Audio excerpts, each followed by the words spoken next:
ಇದೇ ಊರಿನಲ್ಲಿ ವೀರಭದ್ರೇಶ್ವರ ದೇವಾಲಯ, ಇದೇ ಊರಿನಲ್ಲಿ ಇದೇ ಮಲ್ಲಿಕಾರ್ಜುನ ದೇವಾಲಯ, ಇದೇ ಊರಿನಲ್ಲಿ ಗೊಮ್ಮಟೇಶ್ವರ, ಇದೇ ಊರಿನಲ್ಲಿ ಹನುಮನ್ ದೇವರ, ಹೀಗೆ ಹೆಜ್ಜೆ ಹೆಜ್ಜೆಗೂ ದೇವಾಲಯಗಳು.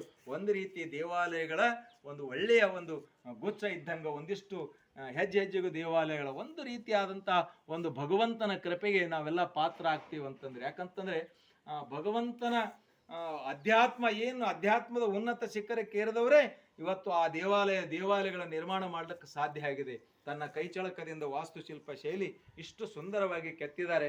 ಕರ್ನಾಟಕದ ಇತಿಹಾಸವನ್ನ ಸಾರುವಂತ ಈ ದೇವಾಲಯ ಮಲ್ಲಿಕಾರ್ಜುನ ದೇವಾಲಯ ನೋಡ್ರಿ. ಈ ನಾವು ಅನೇಕ ಕಡೆ ಹೋಗ್ತೀವಿ, ಎಷ್ಟೋ ಕಡೆ ನಾವು ಪ್ರವಾಸ, ಕಲಬುರಗಿ ಜಿಲ್ಲೆಯ ಅನೇಕ ಕಡೆ ನಾನು ಹೋಗಿದ್ದೀನಿ. ಆದರೆ ಇಲ್ಲಿನ 100 ಕಂಬಗಳಿಗಿಂತ ಹೆಚ್ಚು ಕಂಬಗಳನ್ನು ಬಳಕೆ ಮಾಡಿಕೊಂಡು, ಅಲಂಕಾರಿಕವಾದಂತಹ ಕಂಬಗಳನ್ನು ಬಳಕೆ ಮಾಡಿಕೊಂಡು ದೇವಾಲಯವನ್ನು ನಿರ್ಮಾಣ ಮಾಡಿದಾರಲ್ಲ, ಈ ದೇವಾಲಯ ಇನ್ನು ಮುಂದಿನ ಜನಾಂಗಕ್ಕೆ ದಾರಿದೀಪ ಆಗ್ತದೆ.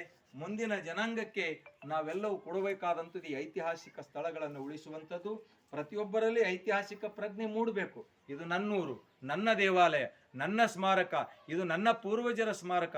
ಈ ಸ್ಮಾರಕ ಉಳಿದ್ರೆ ನಾಡಿನ ಇತಿಹಾಸ ರಚನೆ ಮಾಡ್ಲಿಕ್ಕೆ ಸಾಧ್ಯ ಇದೆ.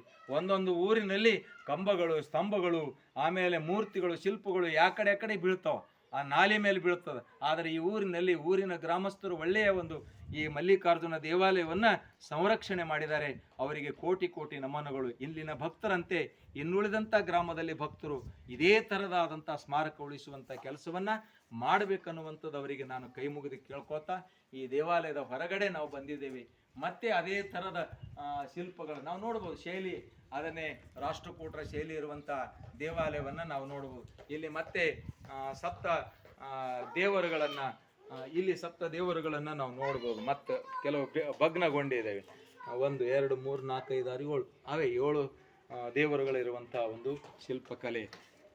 ಈ ರೀತಿಯಾದಂಥ ಒಂದು ವಾಸ್ತುಶಿಲ್ಪಕ್ಕೆ ನಾವು ಇವತ್ತು ಮಂಗಲಿಗೆ ಗ್ರಾಮಕ್ಕೆ ಒಂದಿಷ್ಟು ಸಮಯವನ್ನು ಕೊಟ್ಟು ನನ್ನ ಬಿಡುವಿನ ಅವಧಿಯಲ್ಲಿ ಈ ದೇವಾಲಯಗಳ ವೀಕ್ಷಣೆಯನ್ನು ಮಾಡುವಂಥದ್ದು. ಕಾಯಕದ ಮಧ್ಯದಲ್ಲಿ ಅವಾಗವಾಗ ನನ್ನ ರಜೆಯ ಸಂದರ್ಭದಲ್ಲಿ ಇಂತಹ ದೇವಾಲಯಕ್ಕೆ ಬಂದು ನಾವೊಂದಿಷ್ಟು ಸ್ಮಾರಕ ಉಳಿಸುವಂಥ, ಜಾಗೃತಿ ಮೂಡಿಸುವಂಥ ಕೆಲಸ ನನ್ನ ವೈಯಕ್ತಿಕವಾಗಿ ಸಾರ್ವಜನಿಕರಲ್ಲಿ